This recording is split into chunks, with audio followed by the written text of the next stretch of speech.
കൊച്ചേട്ടൻ്റെ കത്ത്. ടീച്ചറിനോടടുക്കാം അമ്മയോളം.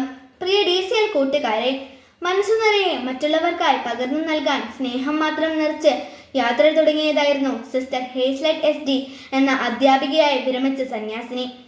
എന്നാൽ ഡ്രൈവർ സ്വിച്ചിട്ട് അടയ്ക്കേണ്ട ബസ്സിന്റെ ഓട്ടോമാറ്റിക് വാതിൽ അടയ്ക്കാതെ വേഗത്തിൽ മുന്നോട്ട് പോയ ബസ്സിൽ നിന്ന് സിസ്റ്റർ റോഡിലേക്ക് തെറിച്ചു വീണ് ഗുരുതര പരിക്കുകളെ അതിജീവിക്കാനാകാതെ നമ്മോട് വിട പറഞ്ഞു. കോതമംഗലം കോഴിപ്പള്ളിയിൽ വെച്ചുണ്ടായ അപകടത്തിലാണ് ഈ കഴിഞ്ഞ വർഷം മുന്നുകൽ ലിറ്റിൽ ഫ്ലവർ ഹൈസ്കൂളിൽ നിന്ന് വിരമിച്ച് നിരവധി മേഖലകളിൽ സജീവ ശുശ്രൂഷ ചെയ്തുവന്ന നല്ല അധ്യാപികയായ സിസ്റ്ററിന് ഇന്നലെ 1/7/26 ജീവൻ നഷ്ടമായത്. കാഞ്ഞിരപ്പള്ളി സെന്റ് മേരീസ് ഗേൾസ് ഹൈസ്കൂളിലെ അധ്യാപിക സമൂഹത്തിന്റെ പ്രസരിപ്പായിരുന്നു.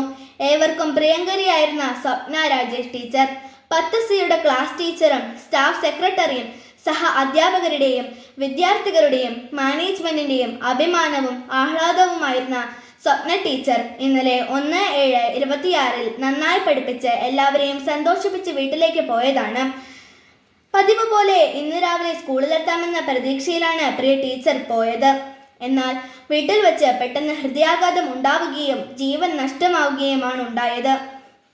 പ്രിയ കൂട്ടുകാരെ, 2 ഗുരുശ്രേഷ്ഠർ അപ്രതീക്ഷിതമായി വിദ്യാർത്ഥി ലോകത്തോട് യാത്ര പറഞ്ഞു. ഹേസ്ലറ്റ് സിസ്റ്ററിന്റെയും സ്വപ്ന ടീച്ചറിന്റെയും വിദ്യാർത്ഥികൾ മൃതദേഹ പേടകങ്ങൾക്കരികിലൂടെ വിങ്ങിക്കരഞ്ഞ് നീങ്ങുന്നത് കണ്ടു. വിദ്യാഭ്യാസ കാലത്തിന്റെ ഏറ്റവും വലിയ സൗഭാഗ്യം എന്താണ്? ഫുൾ A+ വാങ്ങുന്നതോ കലാതിലകമോ പ്രതിഭയോ ആകുന്നതോ ആണോ? സമ്മാനങ്ങൾ ഒന്നും കിട്ടുന്നില്ലെങ്കിലും താൻ ബഹുമാനിക്കുന്ന അധ്യാപകരുടെ പ്രീതിയും വാത്സല്യവും തന്നോടൊപ്പമുണ്ട് എന്ന ഓരോ വിദ്യാർത്ഥിയുടെയും ആത്മവിശ്വാസവും ഉള്ളിലെ അഭിമാനവുമല്ലേ ഏറ്റവും വലിയ സൗഭാഗ്യം? തീർച്ചയായും അതെ. അതിന് ആത്മാർത്ഥതയും സത്യസന്ധതയും ഉണ്ടായാൽ മതി. അധ്യാപകരോട് എത്രമാത്രം അടുപ്പമാകാം? അമ്മയോളം അച്ഛനോളം എന്നേ ഉത്തരമുള്ളൂ. നമ്മുടെ ഭാരതീയ ദർശനത്തിൽ മാതാവും പിതാവും ഗുരുവും ദൈവതുല്യരാണ്. ഗുരു ദേവോ ഭവ എന്ന് തന്നെയാണ് നമ്മുടെ പ്രമാണം. ദേവതുല്യമാണ് ഗുരുസ്ഥാനം. ഗുരുത്വം എന്ന മഹാകൃപ വിദ്യാർത്ഥിയിലേക്ക് വർഷിക്കാൻ ഉള്ളിൽ വെളിച്ചമുള്ള ഗുരുവിന് മാത്രമേ കഴിയൂ. അതിനാൽ നമ്മുടെ എല്ലാ അധ്യാപകരെയും നമുക്ക് അങ്ങേയറ്റം ആദരിക്കാൻ ഒട്ടും ബാക്കി വെക്കരുത്. അവരെ അമ്മയെപ്പോലെ സ്നേഹിക്കുക. സ്നേഹം ഒട്ടും കുറച്ചു കളയരുത്. അവരോട് ഹൃദയം തുറന്ന് സംസാരിക്കാം. മറ്റൊരവസരത്തിലേക്ക് മാറ്റിവെക്കരുത്.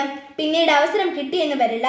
സ്വപ്ന ടീച്ചറിനോടും ഹേസ്ലറ്റ് സിസ്റ്ററിനോടും പിന്നീട് പറയാനായി അവരുടെ പല വിദ്യാർത്ഥികളും മാറ്റിവെച്ചത് അവരുടെ ഉള്ളിൽ ബാക്കിയാവുകയാണ്.